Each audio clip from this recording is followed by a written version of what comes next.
कुदरत इंसान के अलग अलग रंग रूप, चेहरा मोहरा और कद काठी देले बा और ओकरा पे समाज ई सब चीज के लेके सुंदरता के मानक भी तय करके रखले बा। रंग गोरा बा, कद लंबा बा, बाल अच्छा बा त इंसान सुंदर हा। अभिषेक भी ऐसन खोखली मान्यताओं के मानत रहल, जेकरा वजह से वो अपना पत्नी गीता के जगह ऑफिस में काम करे वाली रमा के चाहे लागल रहे। रमा खुले विचार के होखे के साथ खूबसूरत और गोरी भी रहल।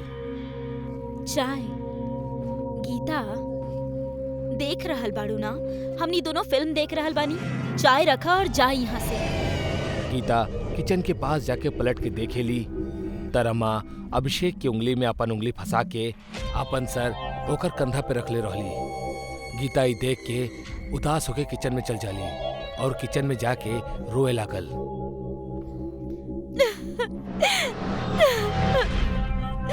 हमार सामने हमारी पति केहू और औरत के साथ है। काश हम गोरी और नया विचार वाला रहती। फिर अचानक गीता कुछ सोचत सोचत अपन आंसू पोंछेली। अभिषेक अपना कमरा में बिस्तर पे बैठल किताब पढ़त रहल। तब्बे गीता कमरा में आवेली। ओकरा हाथ में पानी भरा जग होखेला, जेकरा उस साइड टेबल पे रख देवेली और झिझक के अभिषेक से कहेली, सुनी, आप रमा जी से मिलल छोड़ दी। जौन लड़की शादीशुदा मर्द के साथ है, ओकर पत्नी के सामने हाथ में हाथ डाल के बैठल बाड़ी, वो लड़की सही ना हो सकेली। अभिषेक ये सब सुनत ही गुस्सा में आ जावेला। ये सब का बकवास कर रहल बाड़ू तू? ना, आप गुस्सा मत करी। हमार कहे के मतलब ई बाकी, अगर आपके रमा जैसन लड़की पसंद बाड़ी त हम बन के दिखाई बाप के वैसन ही कपड़ा पहना। अरे पहले शक्ल से सुधारला अपन, तब करिया रमा के बराबरी। एक तक काली, ऊपर से चश्मा। अगर पापा जबरदस्ती ना कैले रहित ना तो हम तोरा से कब्बो शादी ना करती। अभिषेक गुस्सा में कहत कहत लाइट बंद कर देवेला और मुंह फेर के सो जाला। बाहर से आवत चांदनी रोशनी में गीता के एक्सप्रेशन दिखेला। वो टूट सी जाली और वही जे बेड पे बैठ जाली। थकी हारी ओकर आंख फिर से गीली हो जाली। गीता अभिषेक के अपमान के भरल बात के साथ साथ लगातार ओकरा घर के सवारे के कोशिश करत रहली। वो लगातार ओकर रंग के वजह से ओकरा इग्नोर करत रहल। गीता किचन से बाहर आवेली, लेकिन तब्बे ओकरा अभिषेक बाहर जा दिखाई देवेला। वो जोर से दरवाजा बंद करेला। गीता सहम से जाली। गीता डाइनिंग टेबल पर बैठल रोवत रहली। तब्बे ओकरा मोबाइल पर एगो मैसेज आवेला। गीता अपन मोबाइल उठावेली, अपन आंसू पोछेली और मैसेज पर क्लिक करेली। अगर आप परेशान बानी, दुखी बानी त दिहल गईल वेबसाइट पर क्लिक करी। आपके सभे परेशानी के हल बा। बोलत आईना, कीमत 21,000। ई साइट त बहुते अजीब बा। का करी, खरीद ली ई आईना? अगर ई सब झूठ भइल त? जौन सच सामने बा ओकरा से त बुरा नहीं खेई। आपके ट्रांजैक्शन पूरा हो चुकल बा। आपन दुख से दूर होवे के पहला सीढ़ी आप चढ़ चुकल बानी। बधाई होखे। गीता जौन दुख के जियत रहली ओकरा दूर करे आवत रहल। बोलत आईना, एको ऐसन आईना जौन खून मांगेला। लागता कहियो मजाक कैले बा। बोलत आईना, ई मंगवैले रहनी। ई त पूरा काला बा। एकरा में त कुछो नहीं के देखात। हमरा काला देख के परेशान मत होइहा और बोलत देख घबरैया मत। हम तोहार हर परेशानी दूर कर देहब। तू हमरा बस अपन खून पिला दा। आईना के मांग सुन के गीता सोच में पड़ गई, लेकिन मजबूर गीता तो अपना मुश्किलन के हल खोजे निकलल रहली। रुकत कैसे? बोला, तोरा का चाहिए? अगर सच्चो तू कुछ कर सकेला त हमरा के सुंदर बना दा। जैसन तू कहा, लेकिन हर रोज थोड़ा थोड़ा गोरा करब गोरा होके के खातिर गीता रोजाना आईना के आपन खून चढ़ावत रहे और गोरी हो जात रहे। एक दिन जब रमा ओकरा घर आइल त ऊ गीता के बिना चश्मा और ओकर साफ होत रंग के देख के हैरान रह गई। का बात बा गीता, तो बिना चश्मा में सब देख पा रहल बड़ू? और तोहार रंग भी साफ हो जा रहल बा। वाह, का कोनो तंत्र मंत्र करत आड़ू का? हाँ, कुछो ना, बस ऐसे ही हल्दी चंदन के लेप लगा रहल बानी। हाँ, ओकरे असर बा। तहरा के चाही ता हम तहरा के भी फॉर्मूला बता देतानी। रंग साफ करे के जरूरत ना काला लोग के होखेला, गोरा लोग के ना। एकर मुंह मत लगा रमा, वरना दिन खराब हो जाई। और तू यही जा खड़ा खड़ा हमनी के बातें सुनत रहबू या फिर चाय भी देबू? चाय बन चुकल बा, ले आ। बहुत चिंता बा तहरा के हमार मूड के। प्यार कहले बानी, मजाक ना। हमने कब तक ऐसे छुप के प्यार करब अभिषेक? कुछ करा ना प्लीज, दूर करा ई घटिया औरत के अपन लाइफ से। हम तो कहतानी जहर दे के मारी काहे ना देताड़ा। चिंता मत कर रमा, वो दिन भी जल्दी आ जाई। नीचता के भी हद हो खेला रमा। जब से शादी भइल बा तब से तू दोनों के हरकत झेल रहल बानी, लेकिन अब ना दोसर के भावना के साथ खिलवाड़ करे खातिर तू दोनों जैसन कमीना लोग के भयानक सा सजा मिले के चाही। और वो सजा हम तोहनी के देब। तो और हिम्मत कैसे भाई सब कहे के? बोला ताई ना, हमार परेशानी और दुख के जड़ ये दोनों बाड़े। खत्म कर दे इनका के। जैसन तू कहा। ई का हो रहल बा अभिषेक? कुछ तो गड़बड़ है। भागा यहाँ से। ना ना ना, छोड़ दो हमरा के, छोड़ा।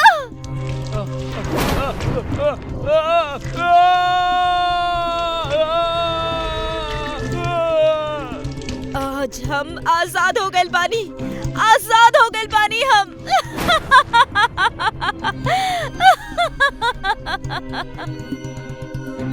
ये कहानी से हमने की ये शिक्षा मिलेली बच्चा लोग कि कबो केहू के इतना भी परेशान ना करे के चाहिए कि वो हद पार करके आपके जान से ही मार देवे।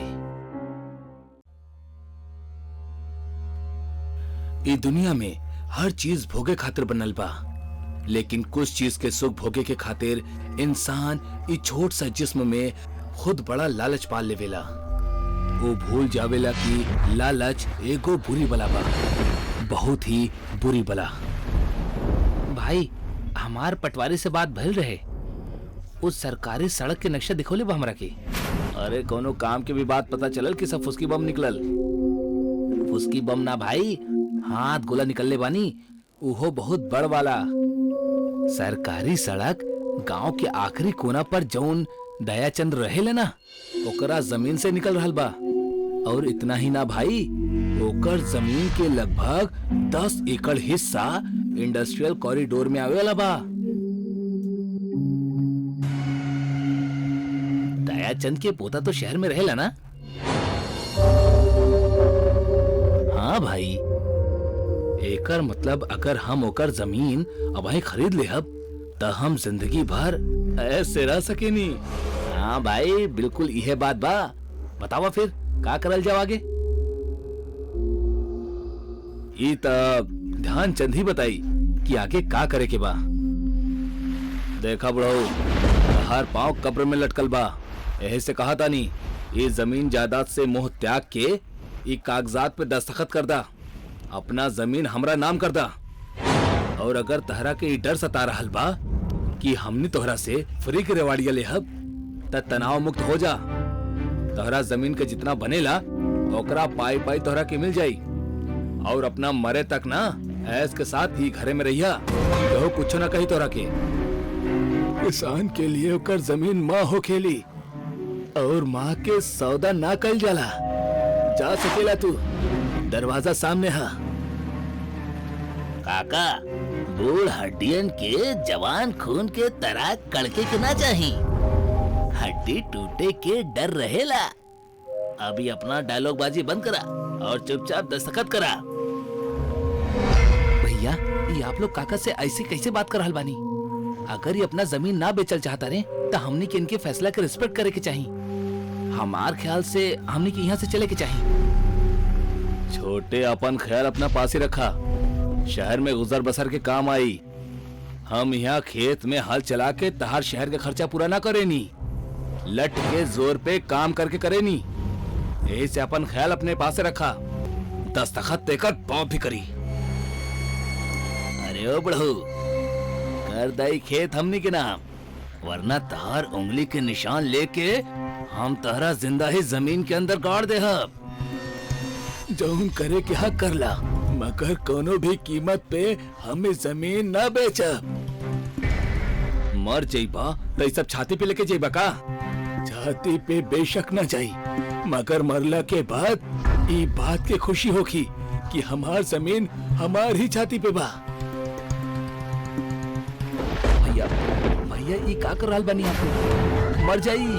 अरे भाई सुना, भाई रुका, भाई रुका। भैया भैया भैया छोड़ देन करा के, ये गलत था। सही गलत के परिभाषा हमार आगे ना चलेला छोटे। हमने जोन करे नी वो सही होकेला और सब्र रखा। हमने एकरा के मारे ही जा रहल बानी। तीनों भाई पे उनकर लालच सिर चढ़ के बोलत रहल। उनके लालच के आगे अब इंसानी जिंदगी के कोनो मोल न रहल। लेकिन बूढ़ा भी जीवट रहल। ओकर चेहरा पे मौत के खौफ के जगह हंसी तैरत रहली। भरी बारिश में छाता के आड़ में नेत्रपाल बूढ़ा के अंगूठा साफ कैलस और सारा कागजात ले ओकर अंगूठा के छाप ले लेलस। हम वापस आई, हम वापस जरूर आई। हमार जमीन हमारी छाती पे रही।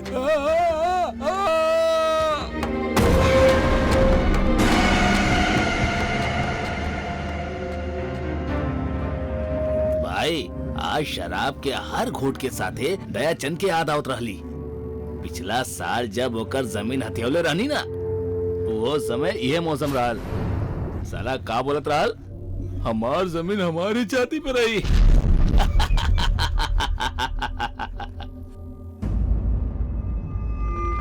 केहू के मार भी दी और ओकर मजाक भिड़ावनी। कितना क्रूर बानी आप लोग। ये जीवन एको जंगल के जैसा ना छोटे, जहाँ शेर हमेशा कमजोर के खावेला और कब्बो भी एकर खेत ना जतावेला। तो हर सोच के सुई बेकार में ही एक जगह पे अटकल बा छोटे। आगे बढ़ा आगे। पर भाई मरल हड्डी एगो बात और बोले रहल। हम वापस आई, हम वापस आई, हम वापस जरूर आई। अगर वो सच में आ गई था। अरे भाई अब वहीं तो तू एक पैग लगोले बड़ा और तू कैसन बैकल बैकल बात करे लगला। हाँ दारू पिया आराम से, हमारा लोग कब वापस ना आवेले। लेकिन सोचा अगर वो वाकई में वापस आ गई था तो हर बुराई के खत्म कर दी। जैसे भगवान राम रावण के मार के कैले रहले। कहले रहनी ना कि हम वापस आई, हम आ गए बानी तू सबके लेवे। ना ना ई ना हो सकेला। पर ई तो मर चुकल बना भाई। जान बचावे के हाथ भागा।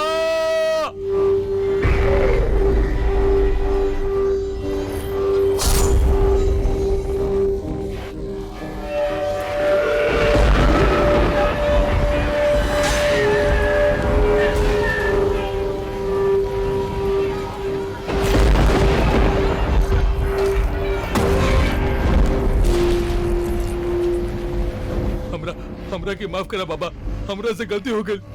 हम आपके पूरा जमीन आपके वापस कर दे। हम आपके और 10 एकड़ जमीन दे दे। बस हमरा के मारी ना। मौत सामने देख के तोरा जैसा सारा लालची घोर इंसान मौत के भी पैसा से खरीदे के कोशिश करेले। पगला इस सौदा देवे से पहले एक बार ई तो सोच लेवे के रहल, जमीन के ई मरल आदमी अब का करी? बोला का करी?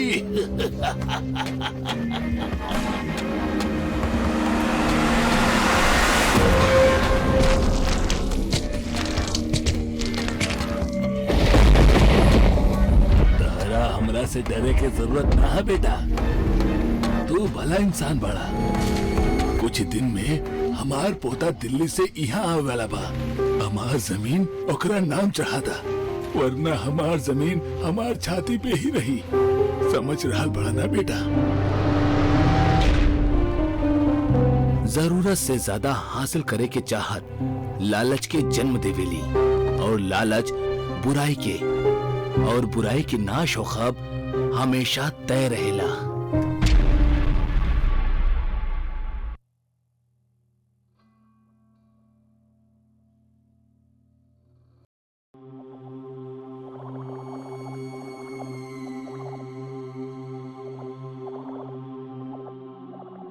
रजनी, जब से हमनी अमृता विला खरीद ले बानी, जाने काहे लग रहा बा कि हमनी कुछ अच्छा करे वाला बानी। सचो जगह बहुते अच्छा बा। ओ विला के देखा थी लगेला कि जैसे ओकरा बहुत प्यार से बनावल गइल रहे। रजनी, काहे ना हम अमृता विला के तोड़े से पहले कुछ ही दिन वहीजे रही, ओकर न्यू लेआउट और फाउंडेशन के तैयारी सब वहीजे से करल जाई। का कहलू? ख्याल तो बुरा नहीं खे जना आपके। बतावा कब शिफ्ट करे के बा? अब वहीं चलल जाओ। कूल, तो ऑपरेशन पैकिंग शुरू कर जाओ।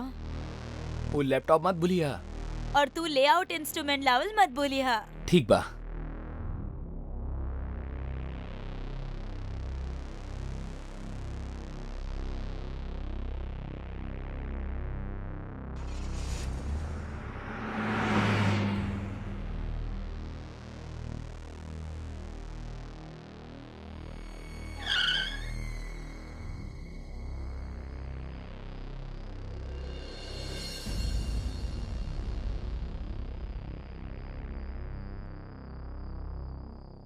लागता हमनी के शिफ्टिंग से मौसम भी रोमांटिक हो गइल बा। हमनी की वजह से ना, सिर्फ हमार वजह से। काहे कि तोहरा अंदर रोमांस के कीड़ा बहुत ही छोट सा बा, और ये मौसम हमार वजह से बदले बा। हम रोमांस के क्वीन जे बानी। नो फाइट विथ बीवी, तू ही जीत लू।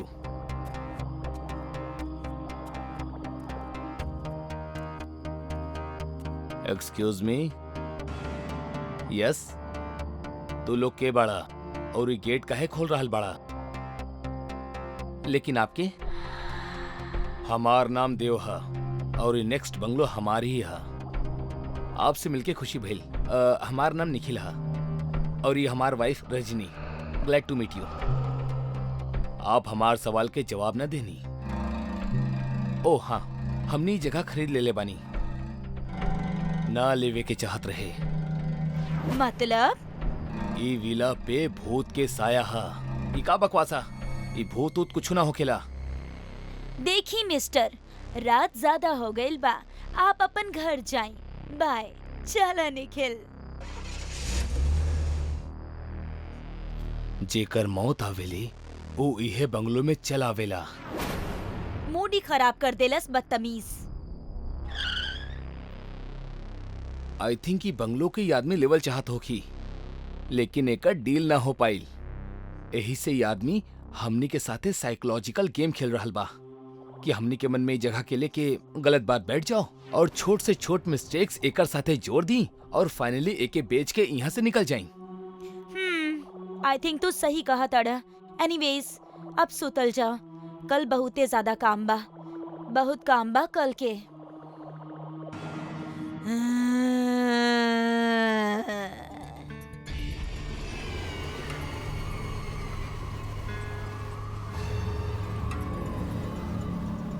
निखिल, निखिल उठा।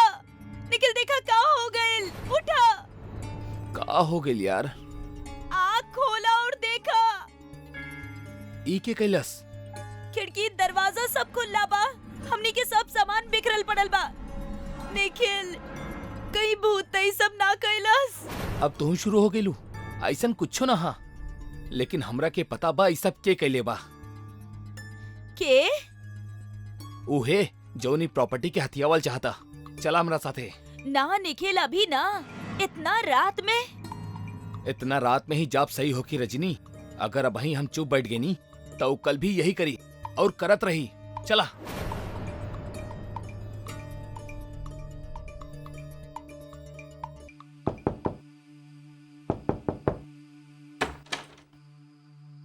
तू दोनों यहाँ। देखिए मिस्टर देव, अगर आपके लागत था कि आप हमने ऐसे डरा के भूत की कहानी सुना के हमने से प्रॉपर्टी हथिया ली है तो ये आपके गलत फहमी बा। ये हमने के ड्रीम प्रोजेक्ट है मिस्टर देव, इससे दूर रही, अदरवाइज हमरा के पुलिस बुला के पड़ी। आई डोंट नो तू ये सब हमरा से काहे कह रहल बाड़ा। और प्लीज तोहार प्रॉपर्टी में हमरा के कोनो इंटरेस्ट नहीं खे। अगर तोहके तोहार बंगलो में कोनो बैड एक्सपीरियंस भइल होके तो उससे अब तोहरा के खुदे डील करे के पड़ी। आई टोल्ड यू, वहाँ पे भूत बा। विश्वास ना होखेला त जा वहाँ एगो खील ठोक के देख ला। Good night.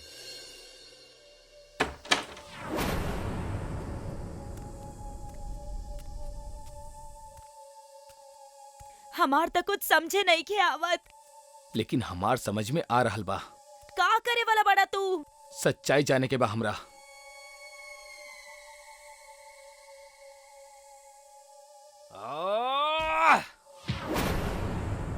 तू ठीक था बड़ा? निखिल, चल जा, घर छोड़ के चल जा। अगर तू हमार घर के दोबारा नुकसान पहुंचाइला तो हम तोहरा के जान से मार डालब। चल जा, जा। हे भगवान, का रही सब? मतलब मिस्टर देव ठीक कहत रहले, यहाँ भूत के साया बा। हम यहाँ से अभी चल जाए। चल जाइब तक करब का रजनी, करब का? हमार जौन कुछ भी रहे उस सब हमें प्रॉपर्टी में लगा चुकल बानी। हमें प्रॉपर्टी ऐसे नहीं छोड़ के ना जा सकेनी। तो का अब तू भूत से लड़बा? निखिल, समझे के कोशिश करा। जिंदा रहनी तो फिर से कुछ शुरू कर ले हम। लेकिन अगर यहाँ हमने मारल जाइब ता? ना मारल जाइब। अगर वो आत्मा के हमनी के मारे के ही होखत तो वो अभी तक हमनी के मार देत। हमनी के यहाँ से जाए के मौका ना देहत। मतलब ई कि ई आत्मा बुरी नहीं खे। और दूसर तोहरा याद बा कि वो का कहले रहल कि हमारी घर के हाथ मत लगइहा। मतलब ओकरी घर से रिश्ता बा और ओकर साथ जरूर कोनो गलत काम भइल बा जेकर वजह से वो भूत बन के ई घर के रक्षा कर रहल बाड़ी। निखिल, ई का बैकल बात करत अड़ा तू? हमनी के यहाँ से निकले के चाहिए। ई वक्त हमनी खातिर सबसे ज्यादा इम्पोर्टेंट चीज ये है बा। ना रजनी ना, बिलीव मी, ई आत्मा के घर में ही ई आत्मा के राज हा। हमनी एक बार ओके ढूंढे के कोशिश करे के होकी। बिलीव मी, अगर कुछ ना मिलल तो हमनी यहाँ से चल जाए। बोला साथ देबू? ओके, ढूंढल जाओ।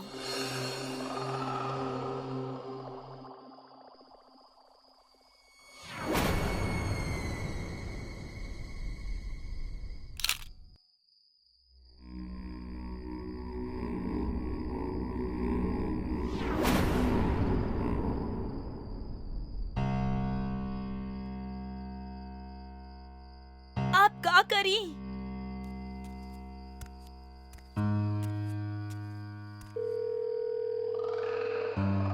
हेलो मिस्टर निखिल, ये फोटो आपके कहाँ से मिलल? और इतना रात के हमरा ये फोटो भेजे के का मतलब बा? हम आपके बंगलो बेचले बानी। अगर आप हमार प्राइवेट लाइफ के बारे में कुछ जाने ले तब प्लीज स्टे अवे। ना रमेश जी, हमनी ऐसा कुछ न करल चाहता नहीं। बस ई जानल चाहता नहीं कि आपके साथे ई लेडी के हा। अमृता नाम है कर, पर तू काहे पूछा तारा? आपके ये अमृता इहे घर में हा? अमृता जिंदा बिया? हम वही आवता नहीं, ओकरा रोक के रखिया।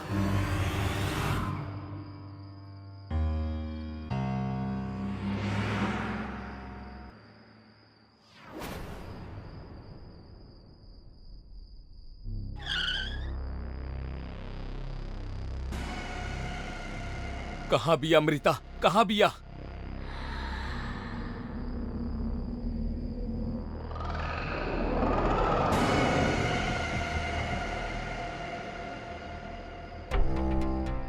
यहाँ बानी हम।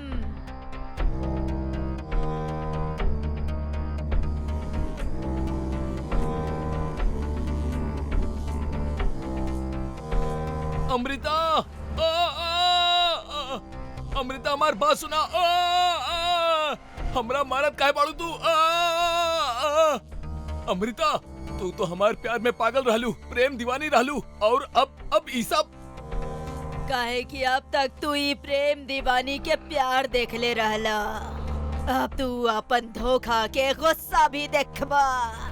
धोखा ना अमृता, हम तोहरा के कोनो धोखा न देले बानी, बाकी तू ही हमरा के छोड़ के चल गई रहलू कहीं। हम तो आज भी पागल के जैसे तोहार इंतजार करत रहनी, हम तो शादी ही न केले बानी अमृता। सच? तोहार कसम अमृता। इतना ही प्यार रहे हमरा से तो बतावा, हमनी के प्यार के निशानी घर के छोड़ के काहे चल गएला तू, और एकरा बेचला काहे? बेचीनी ऐसे काहे कि तोहरा ना मिले से हम गुस्सा से भर गल रहनी, हमरा के तू धोखेबाज लगत रहलू, और ये घर यही से छोड़ के हम पुश्तैनी घर में शिफ्ट हो गल रहनी, काहे कि एगो एक्सीडेंट में मॉम डैड के मौत हो गल रहे। उनका तो मरे के ही रहे, बुरा काम के बुरा नतीजा ही होखेला। का मतलब? हम भागल ना रहनी रमेश, बल्कि तोहार घर वाला लोग हमरा मार के ई दीवार में चुनवा देले रहे, बाकी हमारा आत्मा के मुक्ति ना मिलल। कहे लें कि बड़ा बड़ा शहर में बड़ा बड़ा गुनाह के नजरअंदाज कल जाला। अगर वो गुनाह कोनो गरीब के साथ हो जाओ तो ओकर जरा भी दखल ना लिहल जाला, काहे कि बड़ा शहर में छोटा और गरीब लोगन के कीमत रास्ता के कोनो धूल से ज्यादा ना हो खेली। ऐसे ही एगो गुनाह के बारे में हम आज आपके बताए वाला बानी। रात के समय एगो वकील अपन सारा काम खत्म करके अपना घर की ओर चलत चलत जात रहे। बीच में ही एगो आद गाड़ी ओकर पास से बड़ा तेजी से गुजर जाली। यही से वो फुटपाथ पर से चलत रहे। चलत चलत अचानक ओकर नजर फुटपाथ पे पड़ल सूखल लाल रंग के धब्बा पे गिरल और वो डर गई। अरे बाप रे, ई तो खून लग रहा बा। ना ना, ई खून ना हो सकेला, लागता केहू पान खा के थुकले बा। कैसन कैसन लोग रहेले शहर में, इनकरा दीवार कम पड़ गई कि अब फुटपाथ पे भी थोके लगले लोग। फुटपाथ की वो हालत देख के वकील के बहुत बुरा लागल और वो फिर से अपना घर की ओर चले लागल। कुछ कदम चलत ही वो अचानक रुक गई। ओकर शरीर कोनो लाठी की तरह अकड़ गई। धीरे धीरे ओकर आंख गुस्सा से लाल हो गई। केहू पान खा के ना थुकले बा, वो खून ही रहे। इंसाफ हुई, हम करब इंसाफ। अगला दिन सुबह के वक्त मदन और पवन चलत चलत अपना कॉलेज जात रहले। चलत चलत ऊ भी उहे फुटपाथ पे आके रुक गईले जहां ऊ लाल धब्बा रहे। पर अब वो धब्बा थोड़ा सा मिटे लागल रहे। लोगन के पैर के नीचे घिस घिस के वो लगभग ना के बराबर हो गल रहे। हम तरह से कहले रहनी कि रास्ता से ना वल जाओ। पागल मत बना, रात के बाद के भूलब इतना आसान नहीं खे। जौन हमने दिखले और कैले बानी ओकर बाद तो हमार जिंदगी जैसे खराब हो गई बा। कुछ समझ में ना रहल बा कि का करी। अब हमने कुछ करे के जरूरत नहीं खे।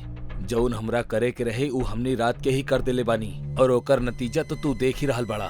हमने अब अभी तक सुरक्षित बानी। अगर केहू के पता चल गई तब हमनी के का हुई?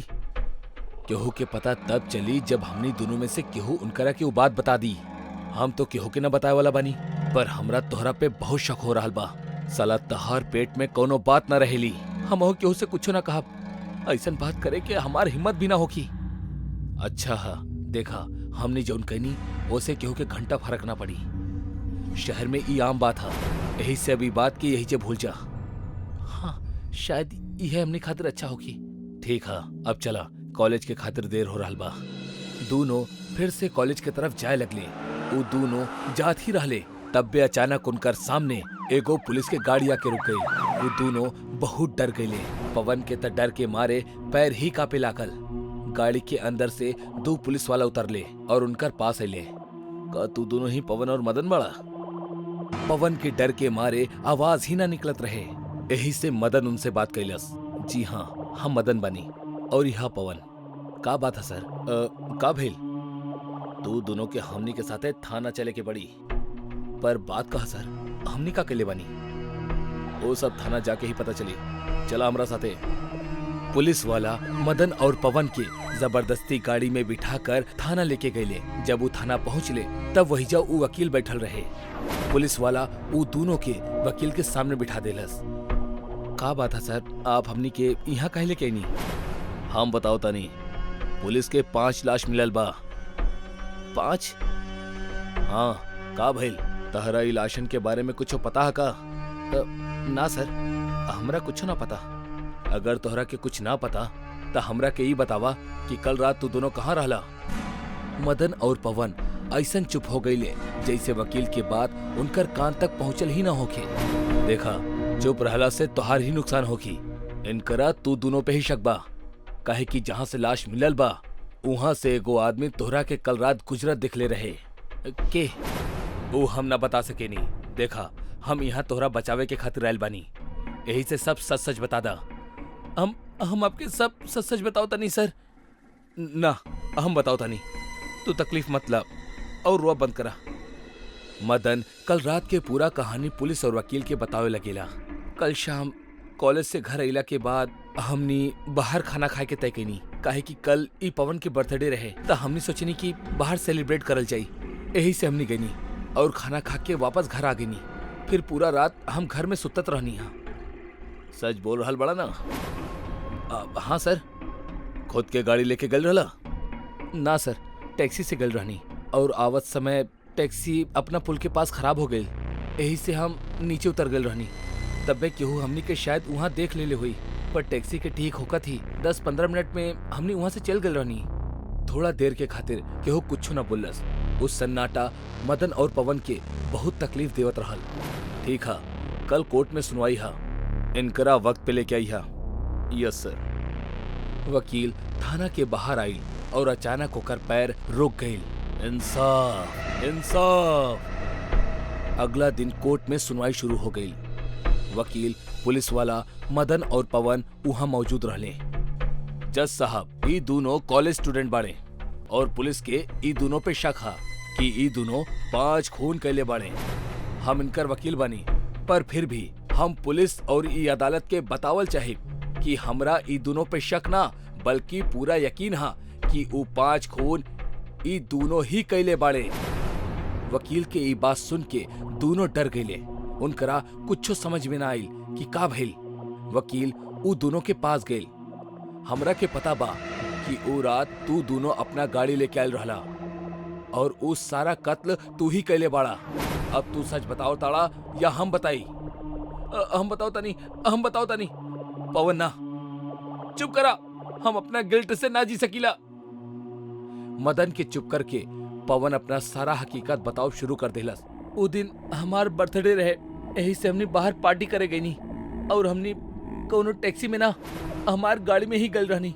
गाड़ी मदन चलावत रहल। घर लौटत समय हमने बहुत शराब पी ले रहनी। अरे यार, ये रास्ता के गड्ढा बहुत तकलीफ दे रहा बा। हमरा भी गड्ढा के वजह से उल्टी आ रहा बा। थोड़ा धीमे चलावा ना, हमार पास ओसे भी अच्छा आइडिया बा। का दिखाओ तनी। मदन गाड़ी के फुटपाथ पे चढ़ा देलस और तेजी से भागे लागल। अब कोनो गड्ढा हमने के स्पीड ना कम कर सकेला।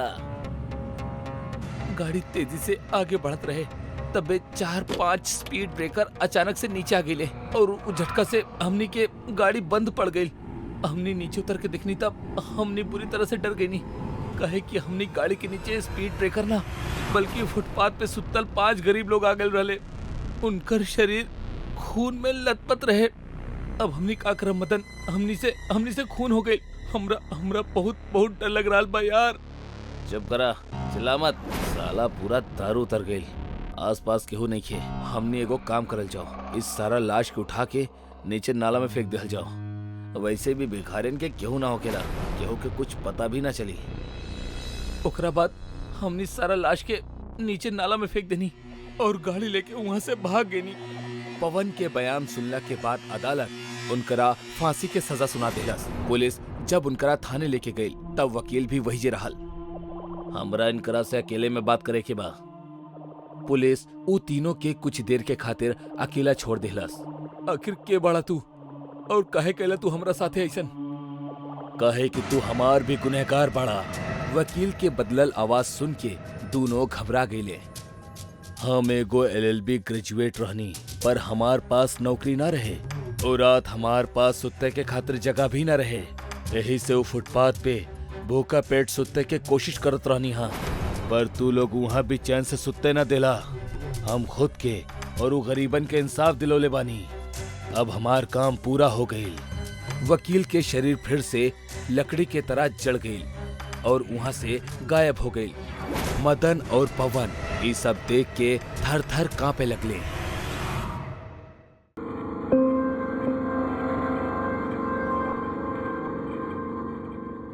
बाबा चल जो अपन ढाबा।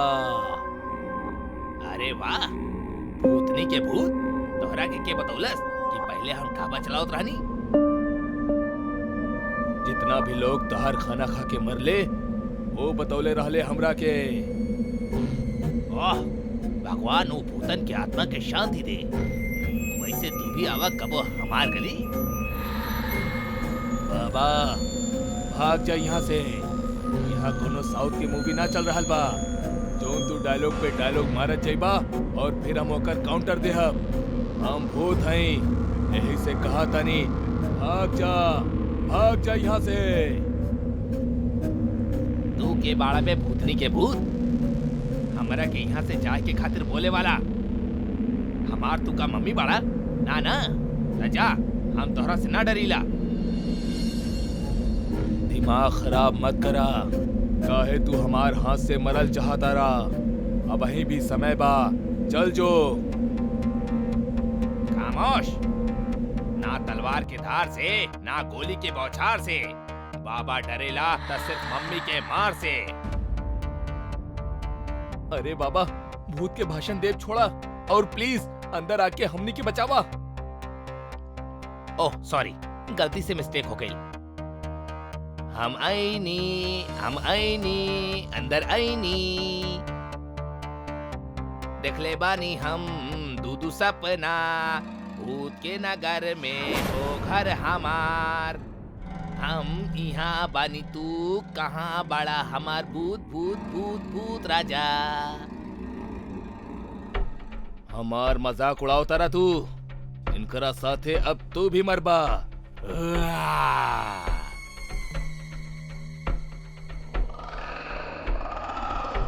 ओम डम डम गीला गीला, मौसम भीगा भीगा। हम तो ऐनी भय खला, हाय अल्लाह स्वाहा। तू जोन भी बड़ा कात्या सामने आके दिखावा।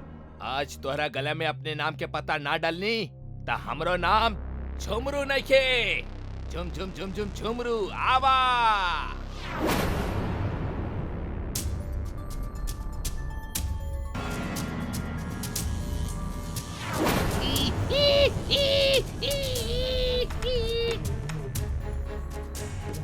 जीजू, ये सच में कोनो सच्ची वाला बाबा बा या जू से भागल कोनो जोकर? जू में एनिमल रहेले मयंक, जोकर ना। सॉरी दीदी, कंफ्यूज हो गल बानी हम एकरा के देख के। चुप करा, बाबा ही बाड़े। बहुत सारा आधा अधूरी फिल्में का काम कैले बाड़ी बाबा के। आधा अधूरी मतलब? इनकर कोनो भी फिल्म आज तक पूरा ना भइल बा। मर गई नी। अबे ओ भूतनी के भूत, पीछे से का वार करेला? हिम्मत बा त सामने से वार करा। सुन रहाल बाड़ा तू भूतनी के भूत? सामने आवा, वरना जंजीर से बांध के जन्नत के सैर करवाई हम तोरा के। भौकाल मचा दे हम मोगली।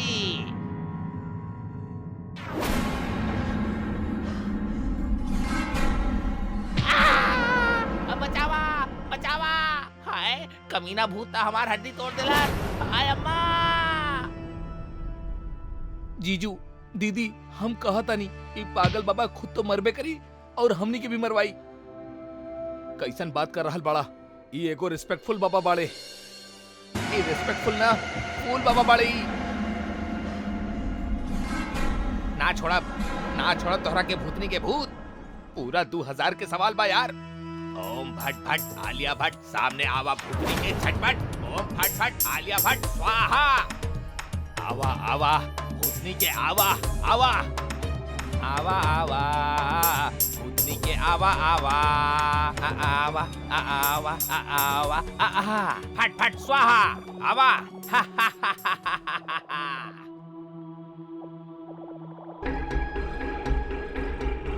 काहे की बाबा पगला गेल बा। घुमा देलस, हाय घुमा देलस। दीदी जीजू भूत बाबा के शक्तिमान बना देलस।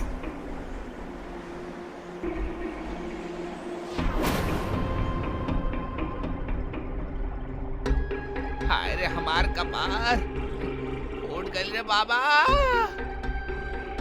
बाबा आप ठीक बनी?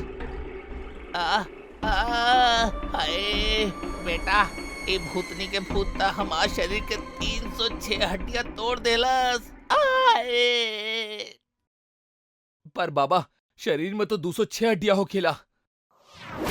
वो है ता बेटा, ये भूतनी के भूत ना जाने कहां से 100 एक्स्ट्रा हड्डियां तोड़ देलस।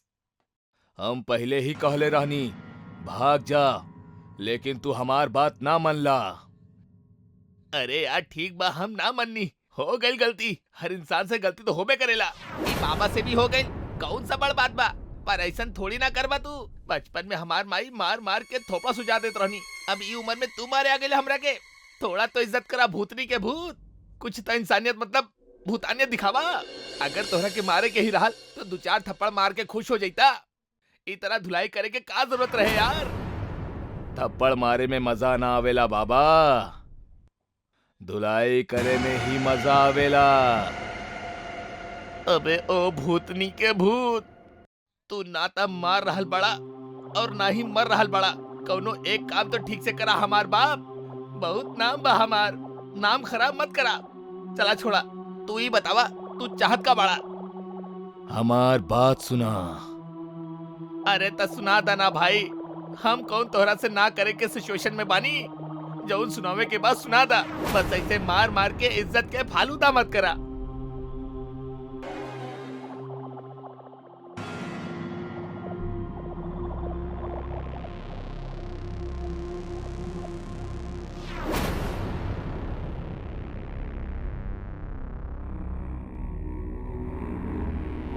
एकरा बुलावा, एकरा बुलावा। यह सही मौका बा भूत के चंगुल से भागे के। भूत भाई तू दरवाजा खोला, हम ये आदमी क्या वहीं बुला के लावता नहीं।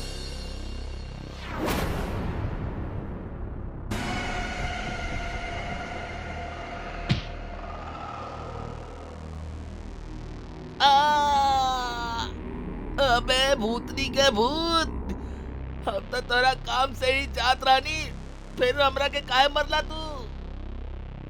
अबे ओ बाबा के ढाबा, माना तानी कि हमार शरीर नहीं खे, लेकिन दिमाग वहीं भी बा। हम सब समझीला, तू भागे के फिराक में बाड़ा।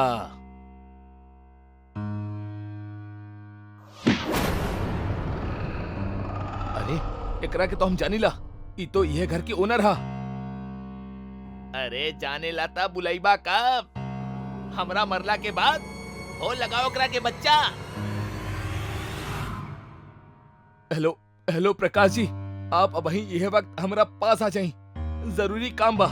सॉरी, हमहू एगो जरूरी काम में बानी, बाय। ओकरा बोला तोरा घर में सोना चांदी से भरल खजाना मिलल बा। अगर ऊ ना आइल त तू ऊ खजाना के लेके चल जाइबा। हेलो प्रकाश जी, सॉरी हम आपके फिर से फोन करनी, पर आपके बताओ बहुत जरूरी बा। काहे कि ये आपके घर यही से।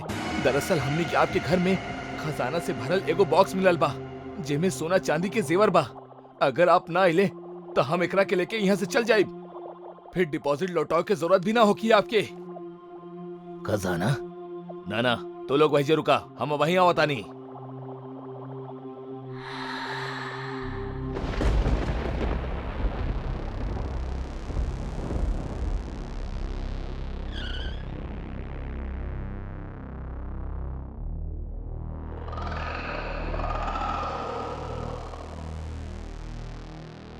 आ गइल बकरा।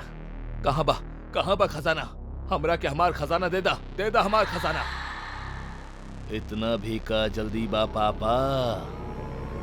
के हमरा पहचानला ना पापा?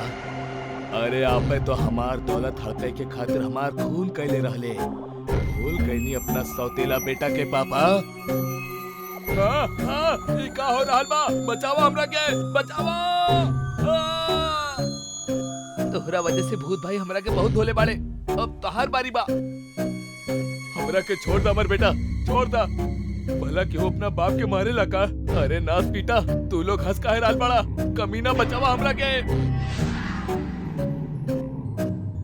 अबे ओ लालची इंसान, तहार भूत बेटा अपने आप के ना सुनेला, अपना बाप के ना सुनेला, ता हमार का सुनी?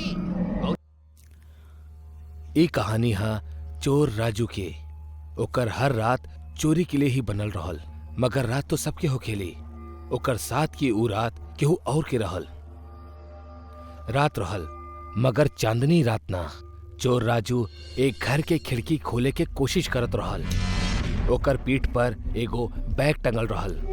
घर के चारों ओर आंगन और बाउंड्री रहल। राजू ई काम एगो लोहा के छड़ से करत रहल, जेकरा ओ खिड़की के नीचे की ओर से अंदर की ओर करके रखले रहल। राजू एगो जोर के हाथ मारेला और अंदर से खिड़की खुल जाली। राजू हिन्ने उन्ने देखेला और अंदर कूद जाला। अंदर आवत ही राजू खिड़की वापस बंद कर देवेला। अपना बैग में से वो एगो काला कपड़ा निकाल के ओकरा खिड़की के ऊपर रख देवेला और टॉर्च जला लेवेला। कपड़ा टांगे के मतलब ई है कि बाहर रोशनी ना जाओ। राजू के जब कहीं कुछ न मिलेला तो वो हताश हो जाला। आज के दिने खराब बा। जौनी मनहूस घर में चोरी करे नहीं, कुछ ना बे जा।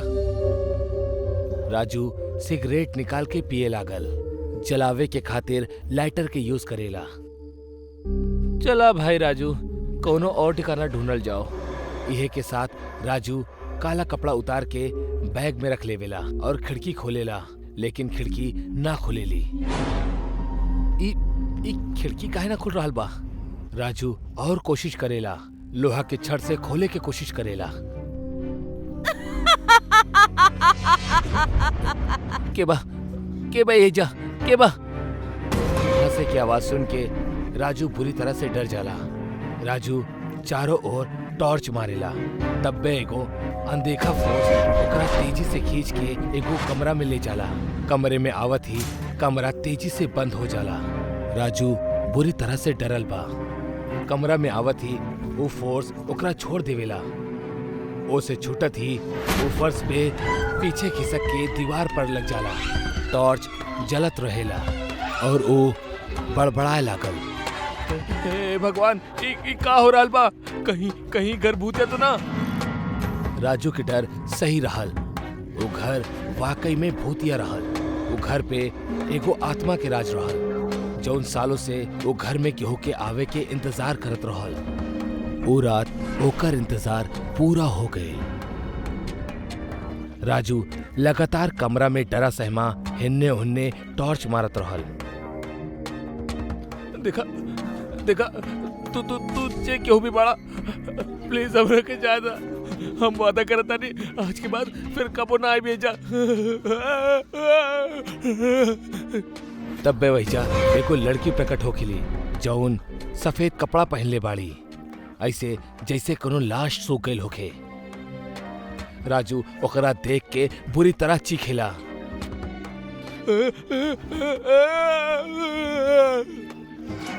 डरे और चीखे के जरूरत नहीं खे, हम तोहरा के जाए देब। बस तू हमार दू काम कर दा। तू जोन बुलबू हम करब, हमरा के जाता बस। पहला काम तोहरा के ई आदमी के हर हाल में यहाँ लावे के बा, और दूसर काम ई औरत के यहाँ बुलावे के बा। ठीक बा, हम लेकर आओ तनी। भूतनी राजू के 2 फोटोग्राफ देविली। आदमी के फोटो के पीछे ओकर एड्रेस लिखल बा और महिला के फोटो के पीछे ओकर फोन नंबर लिखल बा। रुका, तू इनका के लावे जा सकेला, लेकिन तोहार आवे तक तहरा अपन जगह अपन कोनो करीबी के यहाँ छोड़े के होई। अगर ऐसा ना करबा तो तू यहाँ से कब्बो ना जा पाइबा। फोन लगावा। राजू के कुछो समझ में ना आवेला कि वो का करे। आखिर में वो फोन लगावेला। हेलो रश्मि। जो राजू के सबसे करीबी ओकर पत्नी ही रहल, यही से वो ओकरा के बुलौलस। पत्नी खिड़की से घर में और फिर कमरा में आवेली। काहे बुलेले बाड़ा हमरा के यहाँ ये उजड़ल चमन में? तब बे राजू के पीछे वो भूतनी आ जाली और जकरा देख के रश्मि चीखे लागल।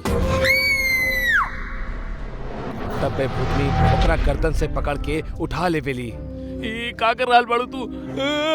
छोड़ दे एकरा के, छोड़ दा प्लीज, छोड़ दा एकरा के, मत मारा एकरा के।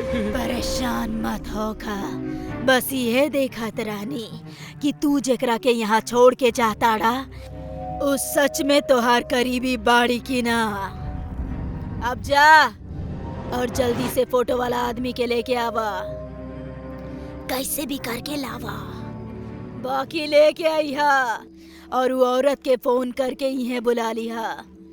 माँ बाड़ी वो हमार, एक घर के जिक्र करबा तो वो आ जाई। भूतनी छोड़ देवेली। रश्मि बेहोश हो जाली। ठीक है, जैसन तू कहलू हम वैसे कर दे। बस तू हमारे वाइफ को कुछ मत करिया, हम जाता नहीं। तब बे दरवाजा खोल जाला और ओकरा बाद खिड़की भी खुल जाली। राजू पागलों के जैसे आधी रात में वो आदमी के घर ढूंढत रहल। राजू फोटो के पीछे लिखल एड्रेस से लोगन के घर के नंबर चेक करत रहल। फोटो के पीछे सुंदर नगर 12/48 लिखल रहे। एगो जगह टॉर्च मारेला तो वहां 12/36 लिखल रहे। थोड़ा आगे जाला और फिर से टॉर्च मारेला, वहां 12/48 लिखल रहल। साथ में लिखल रहेला राम निवास। राजू अपना बैग से देसी कट्टा निकालेला और हाथ में पीछे के अंदर तक जाला। बेल बजावेला। 2 बार बेल बजत ही एगो आधी नींद में एगो आदमी बाहर आवेला। जी कहीं? सुनील जी से मिले के बा। हमें सुनील बानी कहीं? नाम कंफर्म होखत ही राजू सुनील के सर पे देसी कट्टा के पिछले हिस्सा से वार कर देवेला। सुनील ओकरा बाहों में झूल जावेला। राजू अपन फोन निकालेला और लेडी से बात करे लागल। हेलो, हमार नाम राजू हा। ये वक्त हम आनंद नगर के घर में कैद बानी। आप ना नहीं तो हम मर जाइब। राजू सुनील के एगो बाइक पे बांध के लेके निकल जाला। राजू ओकरा खिड़की से अंदर ले आवेला और खींचत हुए कमरे में ले जाला। इली भूतनी जी, जैसन आप कहले रहनी हम वैसन कर देनी। अब जादी हमरा के वो औरत भी आए वाली हुई। ओहो आ गइल बाड़ी। घर के ताला खोल के अंदर दाखिल होकेली। अंदर आवत ही वो लाइट जलावेली। के बा अंदर? के फोन कैले रहे हमरा के? कमरा से आवाज आवेली। माँ, हम बोलेले बानी आपके, हम अपनी कमरा में बानी माँ। आवाज सुन के माँ परेशान और हैरान हो जाली। वो दौड़त हुए कमरे में जाली। नीलू। कमरे में ओकरा राजू, ओकर बेहोश बीवी और सुनील मिलेलन। वही जे भूतनी खड़ल रहेली। नीलू नाम लेत ही भूतनी एगो सुंदर सी लड़की में बदल जाली। हाँ माँ, हम तो हर नीलू। तू कहाँ चल गए रहलू हमार बच्ची? कितना ढूंढनी तारा के हम। तू जिंदा बाड़ू, मगर हम तो तोरा अपना हाथ से मरले रहनी। यही जे सुन ले लू माँ, हमार मंगेतरी हमरा के मार के ए पलंग के नीचे दफन कर दे ले रहे। काहे कि हम एकरा के जबरदस्ती करे से रोक ले रहनी, तभी हमार विश्वास के चीर ले रहे।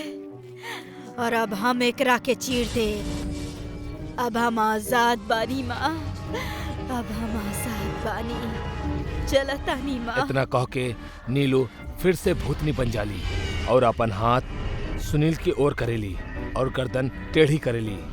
सुनील दीवार से जाके चिपक जाला और ओकर हाथ मुड़ के टूट जाला, फिर टांग भी मुड़ के टूट जाली और ओकर मुंह टेढ़ा और बड़ा सा फट जाला। भूतनी गायब हो जाली। वहीजा कमरा में रोवत माँ, हैरान राजू और बेहोश राजू के पत्नी रहल। हर इंसान के अपना कर्म के फल इहे जन्म में भुगते के पड़ेला। यही से कहे नी, बुरा कर्म करे से पहले सोच ला, अगर ओकर परिणाम तोरा भुगते के पड़ी तक का तू सह पैबा?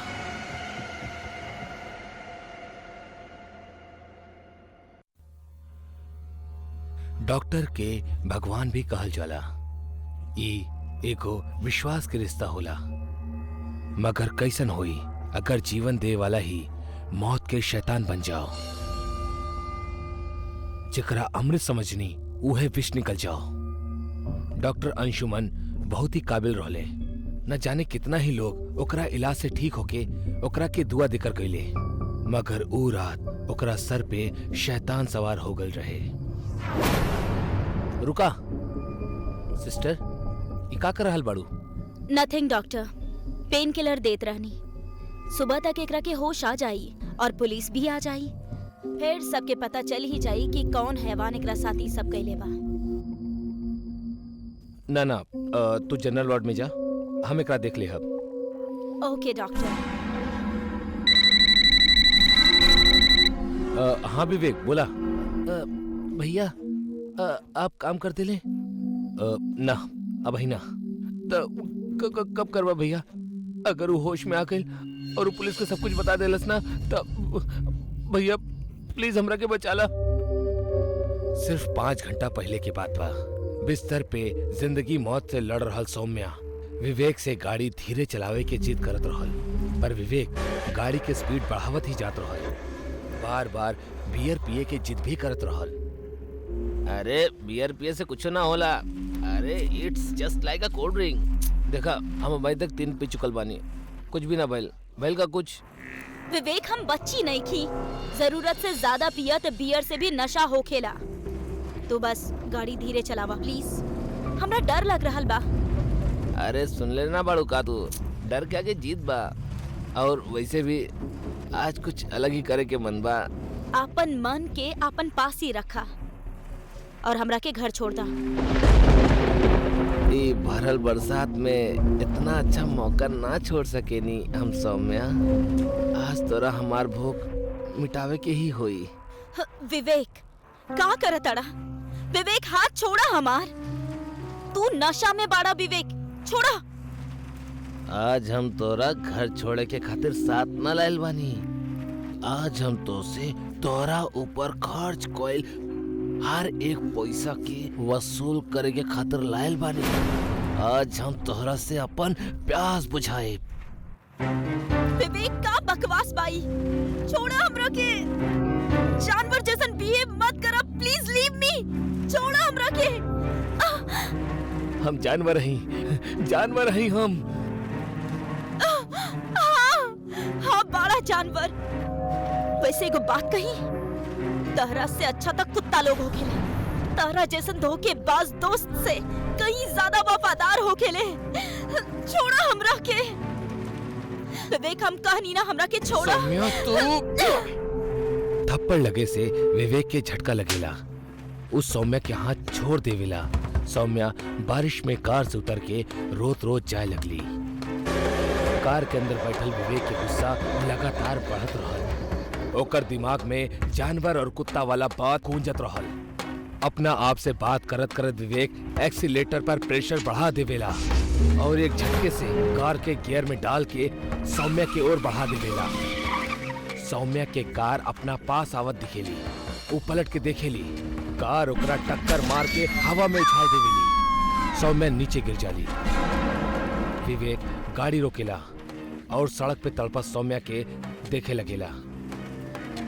विवेक गुस्सा में आके सौम्या के ऊपर गाड़ी चढ़ा देवेला और गाड़ी चढ़ेला के बाद खुद के पुलिस से बचावे के खातिर अपन बड़ भाई के अस्पताल में ले आयल।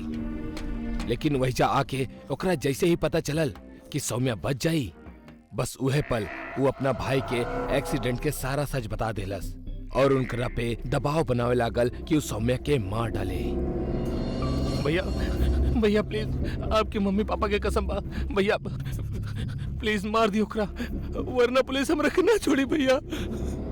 मार देता नहीं, लेकिन प्रॉमिस करा कि आज के बाद ऐसा हरकत तो कोनो भी लड़की के साथ ना करबा। प्रॉमिस भैया, गॉड प्रॉमिस, कबो ऐसा ना करब।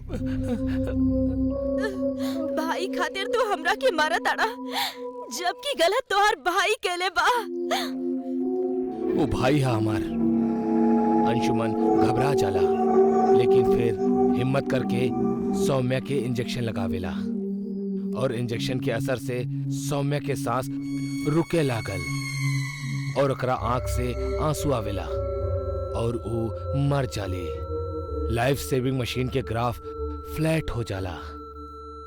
अंशुमन सौम्या के नब्ज चेक करेला और फोन निकाल के तुरंत विवेक के फोन करेला।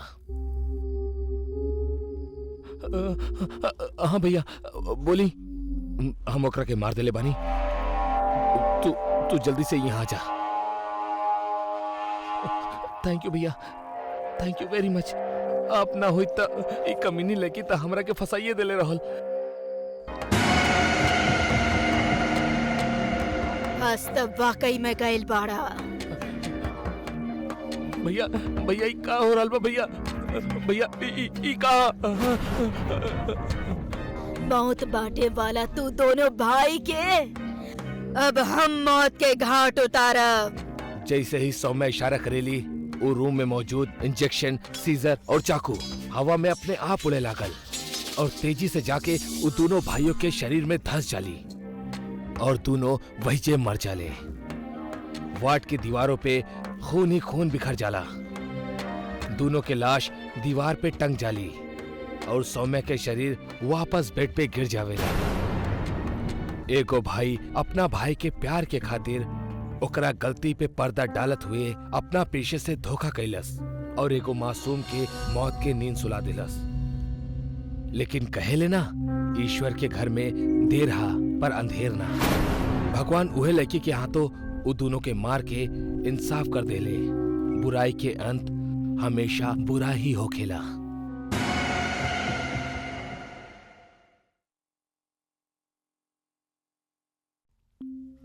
बच्चा लोग कबो कबो जिंदगी में छोट छोट गलतियों के बहुत बड़ कीमत चुकाव के पड़ेला।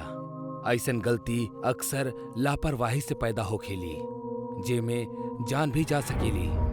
ऐसन ही गलती रागनी कैले रहल, जौन मध्य प्रदेश के बियाबान जगह पे आदिवासियन के विकास के लिए काम करत रहली। अचानक ओकरा फोन आयल कि ओकर पिता के तबीयत खराब बा, त जल्दबाजी में ऑनलाइन टिकट बनावे बैठ गईल। उ रात अमावस्या की रात रहल। टिकट हो गईल।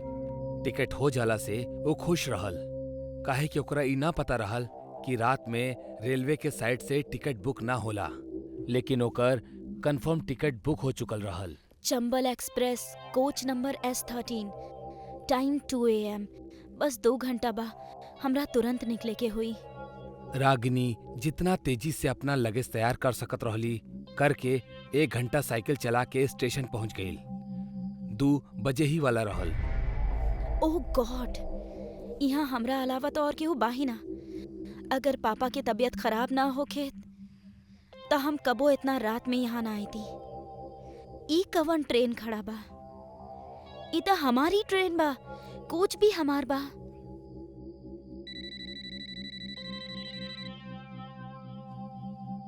हाँ माँ, ट्रेन मिल गई बा। पापा कैसन बाड़े? ग्रेट।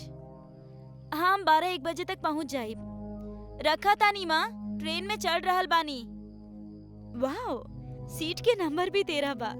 केहू खातिर लकी, केहू खातिर अनलकी। गॉड नोज हमरा खातिर का होई।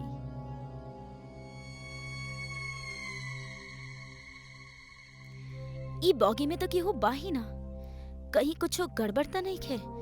छोड़ा यार रागिनी, इतना एडवांस दुनिया में दकियानूसी टाइप के कुछ मत सोचा। जल्दी से फ्रेश होके सुत जा, ना तो पूरा दिन खराब हो जाई।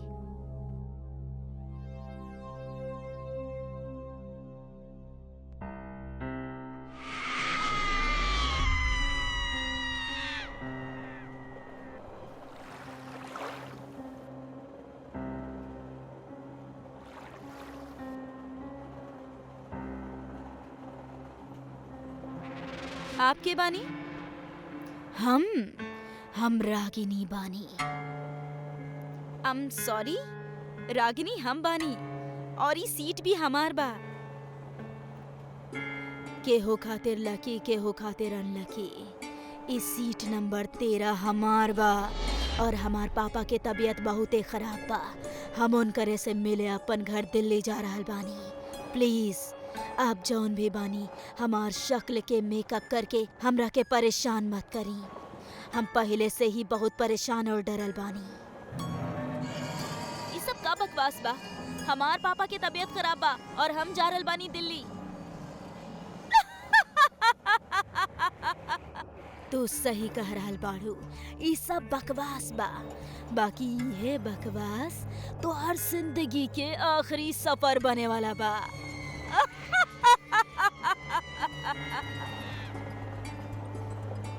तू के? हम बानी।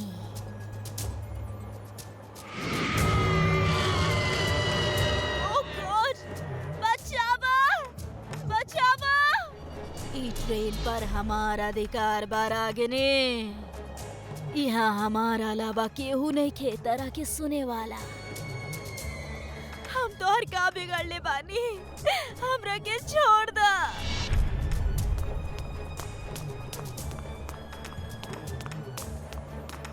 बिगाड़ल त हमहू केहू के कुछो ना रहनी।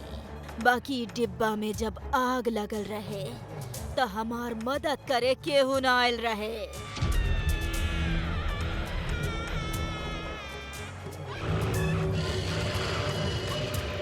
हमार भी परिवार रहे, हमरा के उ लोगन उनकरा पास ना पहुँचे देहले। तब से हम हूँ केहू के ओकर परिवार से मिले ना देतानी। बाकी तहरा साथ जौन भइल ओमे हमार का गलती बा बोला? हमरा के छोड़ दा, हम तोहर पैर पकड़तानी। तहरा के इतना आसानी से मरे ना दे। तू ई डिब्बा में आके बहुत बड़ गलती कैले बाड़ू। हमरा के मारे से पहले ई तो सोच ला कि तोहर मरे के बाद तोहर पेरेंट्स कितना दुखी भइलो के। का तू ई चाहेलो कि केहू और के पेरेंट्स भी लगातार यही तरह दुख में जिए और उनकर बच्चा के मारे वाला के वो कोसत रही है और तू ऐसे ही भटकत रहा? बोलो, कई खूनी सिलसिला ऐसे ही चलत रही तो हर मौत की कीमत कितना इंसान की जान बा? बोला बोला। एक्सक्यूज मी, हेलो, उठी उठी। ऊ कहाँ बाड़ी? के कहाँ बा? ना कुछो ना। पर इतना सुबह तू ई वीरान स्टेशन पे यहाँ कर का रहल बाड़ू? हमार ट्रेन रहे रात के, चंबल एक्सप्रेस। का हम आपके टिकट देख सकेनी? बच्ची, पहली बात तो चंबल एक्सप्रेस रात में ना चलेली। ऊ एह स्टेशन पे दोपहर 2 बजे आवेली और बोगी X13 के पिछले 13 साल से ट्रेन में ना जोड़ल जाला। काहे कि ओमे कविता नाम की एगो लड़की शॉर्ट सर्किट की वजह से जल के मर गल रहे। हमरा ख्याल से कोनो टेक्निकल एरर के चलत आपके टिकट पे गलत टाइम और X13 प्रिंट हो गइल बा। हम ठीक करवा देतानी।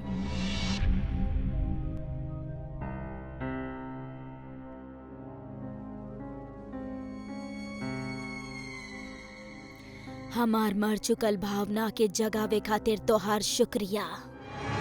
अब केहू के फैमिली मेंबर S13 में चढ़ के ना मरी।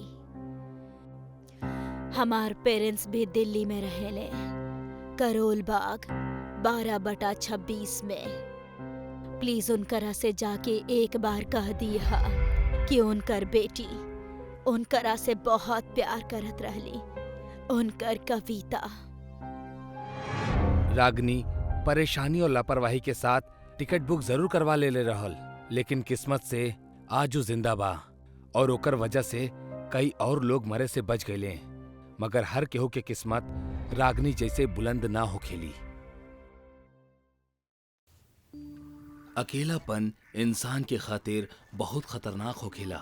अगर ये अकेलापन केहू के जिंदगी में बा तो ओकरा अपना अकेलापन के दूर करे के खातिर कौनो आदत पाल लेवे के चाही, या आगे बढ़ के लोगन के दोस्त बनावे के पहल करे के चाही। मगर भूले से भी केहू बेजान चीज के साथ दिल लगावे के गलती ना करे के चाही। लेकिन ये गलती करे से सूरज खुद के रोक ना सकल। सूरज बेशक एगो अच्छा नौकरी करत रहल, खूब पैसा भी कमावत रहल, मगर शहर के भागम भाग में वो एकदम अकेला रहल। नौकरी से घर वापस आके सोवे से पहले तक घर के सजावल और सजा के ओकरा वापस बिगाड़ल सूरज के रूटीन वर्क रहल। ऐसन करके वो खुद के व्यस्त रख के अपना अकेलापन के दूर करत रहल। सूरज के ई तरीका ही शायद सही रहल। ओकरा ई अजीब सन की व्यवहार से ना तक केहू के परेशानी रहल और ना ही खुद के कोनो नुकसान। लेकिन एक दिन अखबार पढ़त पढ़त ओकर नजर इश्तिहार पर चल गई, जौन बोले वाले इलेक्ट्रॉनिक गुड़िया के सहारे लोगन के अकेलापन दूर करे के दावा करत रहल। इश्तिहार देख के ही सूरज एक्साइटेड हो गई और वो दिहल गई वेबसाइट पे जाके वो गुड़िया के खरीद लेहलस। लेकिन वो मासूम के का पता रहल कि वो बोले वाली गुड़िया ना अपना मौत के खरीद रहल बा। सर आपके पार्सल। सर यहाँ साइन कर दी।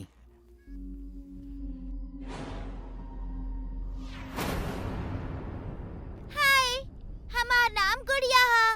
बाकी अगर तहनी के हमार नाम पसंद नहीं खे तो तू अपन पसंद से हमार कौनो भी नाम रख सकेला। का तू हमार नाम बदले चाहबा? का तू हमार नाम बदले चाहबा? ना, तहार नाम हमरा के पसंद बा गुड़िया। धन्यवाद। अब लगे हाथ इहो बता दा कि हमरा तहरा के कौन नाम से बुलावे के चाही। सूरज, तू हमरा के सूरज का के बुला सकेलू। हाय सूरज, कैसन बाड़ा तू? हम अच्छा बानी गुड़िया, तू कैसन बाड़ू? हमू अच्छा बानी। काहे घर में सूरज और गुड़िया के अलावा केहू और सदस्य भी बा? अगर बा तो गुड़िया उनका से मिले चाहतारी। ना गुड़िया, इत्तेफाक से तोहरा और हमरा अलावा ई रेंटेड हाउस में और केहू न रहेला। रुका, हम तहार खूबसूरती और बढ़ा देतानी। यहाँ मकान मालिक की एक पुरानी अलमारी है, ओमे शायद तोहरा लायक कपड़ा मिल जाओ। ये अच्छा भइल जोन पुराना किराएदार यहाँ कुछ कपड़ा छोड़ के चल गई। ई त लागत गुड़िया के ही खातिर बनल बा। देखा कितना सुंदर कपड़ा लायल बानी हम तोहरा खातिर।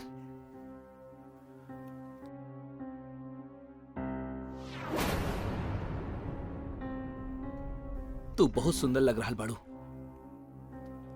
अकेलापन से जूझ रहा सूरज पहले तो बिना सोचे समझे बेजुबान डॉल लेहलस, फिर ओकरा एगो अनजान के कपड़ा पहना देलस। वो कपड़ा तान्या के रहल। तान्या एक नंबर के जिद्दी लड़की रहल। ओकरा मोबाइल पे कहानी सुने की आदत रहल, जेकरा चलते एक दिन ओकर पापा ओकर मोबाइल छीन लेले। पापा, हम कितना बार मना कैले बानी कि ऐसे हमार मोबाइल मत लिहल करी। हम मोबाइल ले लेना बानी, हमरा लेवे के पड़ल तान्या। ये मोबाइल के वजह से ना तू पढ़े लू और ना लिखे लू, बस सारा दिन ए पे कहानी ही सुने लू। ऐसे ही करत रहबू तब फेल हो जाइबू। आज आपके हमार पास और फेल होकर दिखाई दे रहल बा। बचपन से लेके आज तक जाने कितना एग्जाम्स भइल बा, तब कहना आयल रहे प्यार सामने। माँ के सहेलियन से फुर्सत ना रहे और आपके अपन काम से। माँ बाप के रहते भी अनाथन के तरफ बढ़ भइल बानी हम। तू बढ़ ही ना भइल बाड़ू तान्या, बदतमीज भी हो गइल बाड़ू। इतना ही गुस्सा आ रहल बा तो जाए से पहले मार ही दी ना हमरा के, सारा प्रॉब्लम ही खत्म हो जाई। तोहरा के जौन करे के बा करा, मरल चाहतारू तो मर जा, लेकिन ये मोबाइल अब तहरा के ना मिली। यही के वजह से तहर ई हाल बा। ठीक बा डैड, अगर आप ये चाहतानी तो ये है सही। शायद हमार मरे से ही आपके खुशी मिली।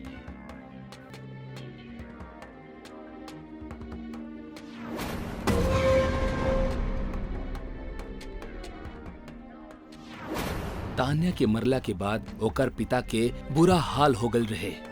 ओ घर के उहे हाल में छोड़ के वहां से चल गई। सूरज आज अपना डॉल के उहे तान्या के कपड़ा पहनोले बा और ऐसन होखा थी गुड़िया की आवाज एकदम नॉर्मल लड़कियन जैसन हो गई। गुड़िया, ये कपड़ा पहन के तू बहुत सुंदर लग रहा बाड़ू। अगर हम सुंदर लग रहल बानी तो तू भी हैंडसम लग रहल बाड़ा। तू तो एकदम असली लड़की जैसन बोले लगलू। हम तो हर बात करे के तरीका से बहुत खुश बानी सूरज। ऐसे हम अपन आवाज बदल लेनी। तहार आवाज बहुत मीठ बा। दिल करता जिंदगी भर तोहरा के सुनत रही। अगर तोहार ई इच्छा बा त ई आवाज जिंदगी भर ऐसे ही रह सकेला, बाकी एगो शर्त पर। कैसन शर्त? तहरा के हर रोज रात के हमरा एगो नया कहानी सुनावे के होई। अगर मना कैला त हमार आवाज वापस मशीनी हो जाई। ना ना, ऐसन मत करिहा। ये आवाज अच्छा बा। अच्छा का बहुत अच्छा बा।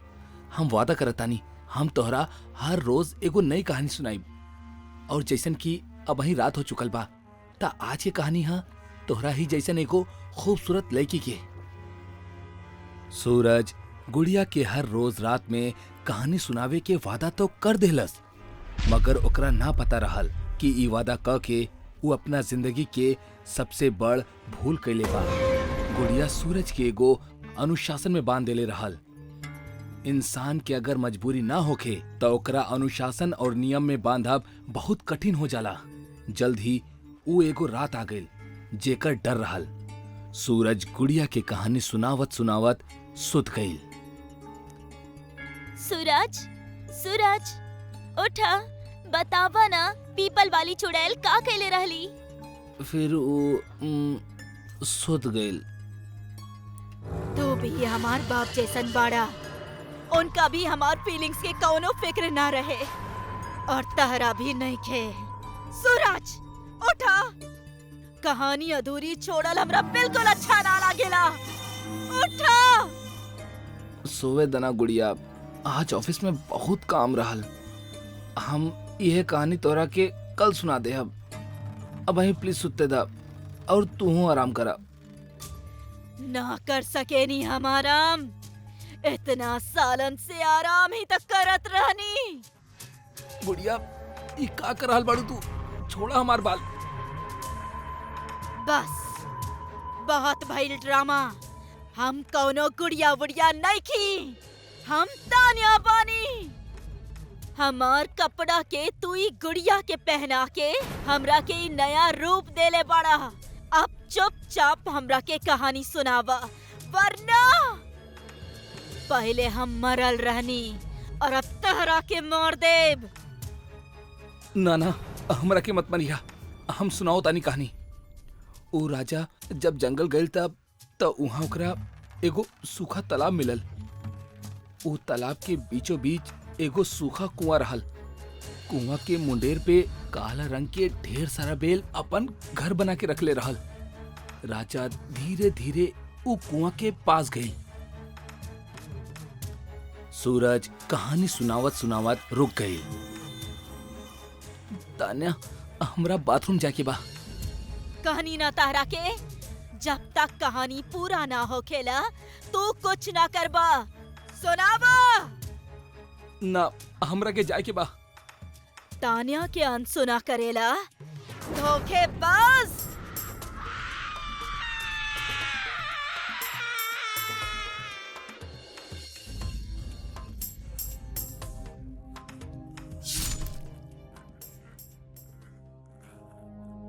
मौत जिंदगी के एक ऐसन मोड़ हा जौन कब्बो भी सामने खड़ा हो जाला।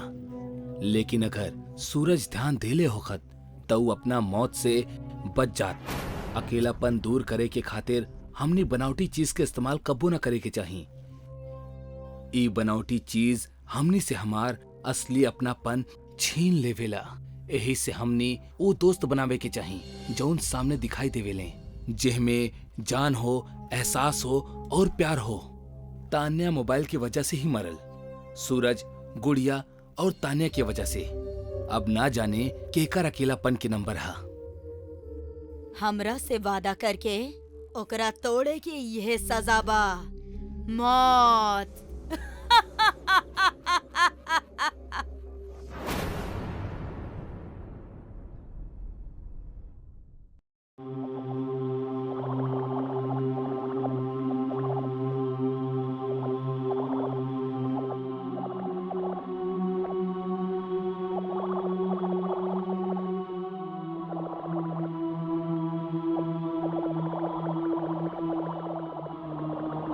कोमल बेटा, ई खिड़की बंद करा और पढ़े बैठा।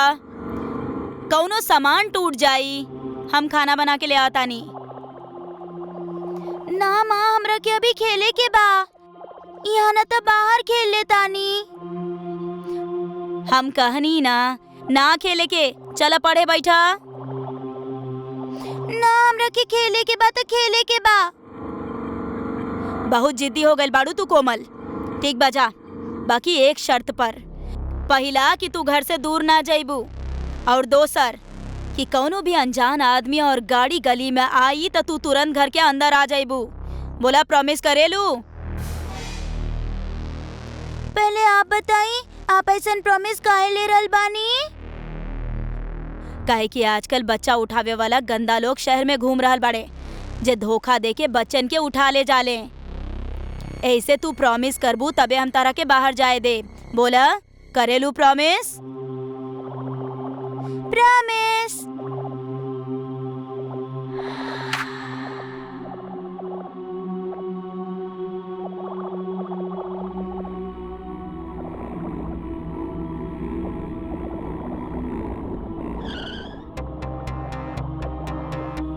काला वैन। काला वैन तो हमनी के गली में केहू के भी नहीं खे। मतलब ही कोनो अनजान आदमी के गाड़ी बा। माँ कहले रही अगर कोनो अनजान आदमी या गाड़ी गली में आवे तो घर वापस आ जाइया। बाकी अगर हम अभी घर चल गई नी तो खेलब कैसे? माँ जरूर हमरा जानबूझ के बच्चा उठावे वाला स्टोरी सुनैले होगी है, जेकरा से डर के हम अंदर चल जाई। छोड़ा इनका के होई क्यों?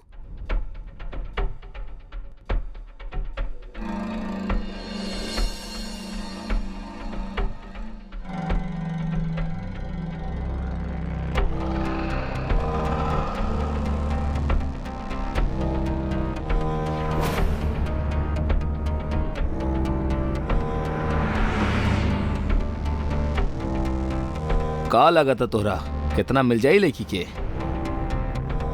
अबे 10-12 साल के तो बिया, 2 लाख तो मिल ही जाए के चाहिए। मुन्ना, कब तक यार हम ही 2-3 लाख के चक्कर में पड़ल रहा। ई बार कुछ अलग करल जाओ। एकरा कोठा पे बेचे के जगह कोनो करप्ट डॉक्टर के बेच दिहल जाओ। किडनी, आँख, कान, लीवर के कम से कम 8 से 10 लाख तो मिलिए जाई। तोहरा के कैसे पता? पिछला महीना जेल में लंगड़ा गैंग के आदमी मिलल रहल, अब्दुल, उहे बतौले रहल। मगर करप्ट डॉक्टर ढूंढब कैसे? उहे से बात करल जाई। जुगाड़ सेट करे के 2 लाख दे दियल जाई।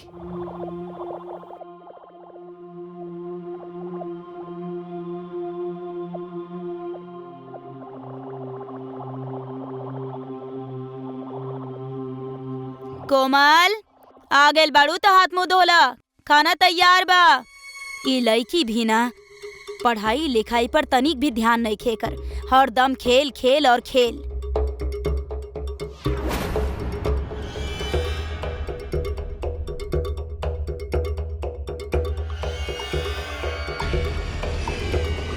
ई चूड़ी तक कोमल के बा। कोमल!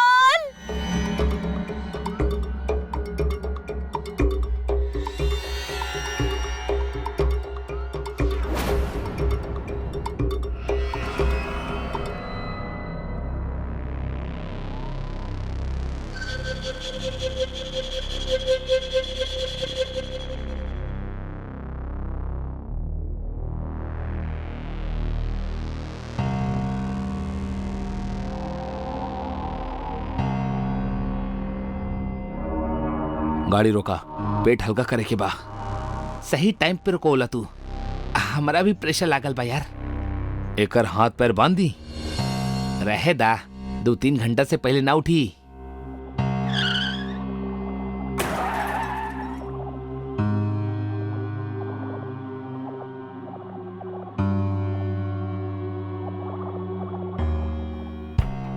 अबे वो भाग रहल बाड़ी, पकड़ा ओकरा।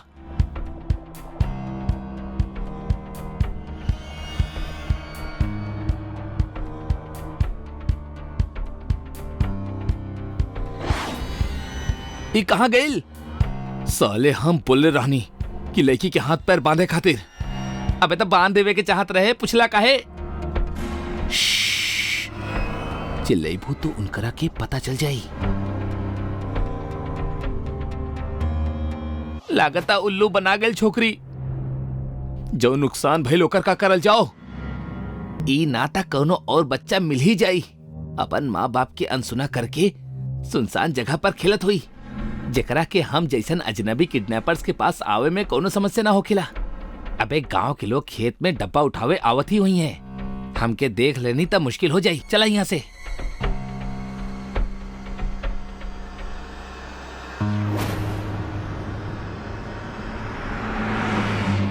तू ठीक बाड़ू? हम ठीक बानी, बाकी तू के बड़ा? हमार नाम सोनू हा, तोहार कोमल है ना? तोरा कैसे पता? काहे कि तोहार और हमार बीच एगो अंतर हा। कैसन अंतर? इहे कि तू किडनैपर से जिंदा बच गेलू, लेकिन हम ना बच पैनी। मतलब? जे लोग हमरा के किडनैप कैले रहले, वो लोग हमरा के बेहोशी के दवा कुछ ज्यादा ही सुंगा देले रहले, जिससे हमार मौत हो गई। पागल बड़ा का? तू मरल बाड़ा त हमरा सामने कैसे बड़ा? हमरा पता बा, मरल लोग कबो भी जिंदा लोगन से मिल ना पावेले। जिनकरा मुक्ति ना मिलेला, वो मरल लोग सामने आ जाले। अच्छा, तोरा कहाँ से किडनैप कैले रहल? एगो सुनसान सड़क से रात के वक्त रहल। माई हमरा के घर से दूर साइकिल चलावे से मना कैले रहली, मगर हम ना मन्नी। हम साइकिल चलावत चलावत दूर चल गई नी।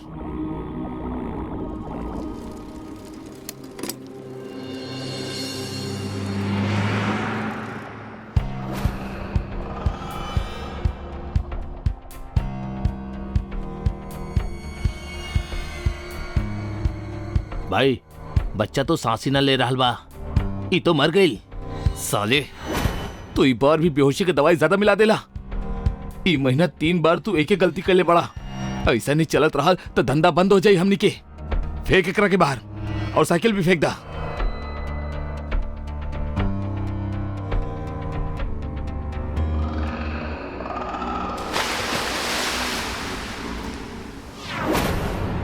यही जगह पे दबल बानी हम, और वहाँ हमार साइकिल हा। तू ओकरा के ले जा। तोहार माँ बहुत रोत आड़ी तोहरा खातिर। तारा कैसे पता? पतौले रहनी ना, मरल लोगन के जिंदा लोगन के कुछ बात अपने आप ही पता चल जाला। जा अब। मरे से पहले तोहार घर कहाँ रहे?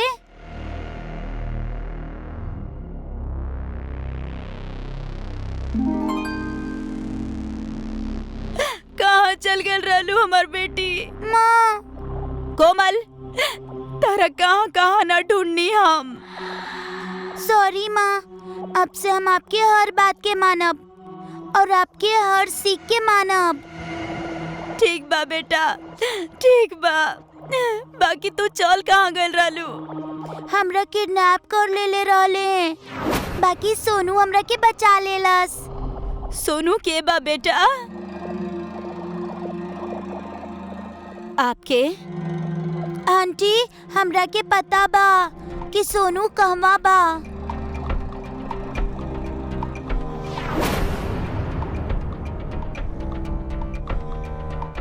हिम्मत से काम ला सुनीता। सोनू? हम आपके अनसुना कैले रहनी माँ, और ये ओकरे सजा बा जे हम इतना प्यारी माँ से अलग हो गई नी। बाकी हम वादा करेनी, अगला जन्म में कबो माँ के बात के अनसुना ना करब, ना दिन में और ना ही रात में घर से दूर खेले जाइब, और ना ही अजनबियन से बात करब। हम उहे जाइब जहाँ हम पूरा तरह से सुरक्षित होखब। चला तानी माँ।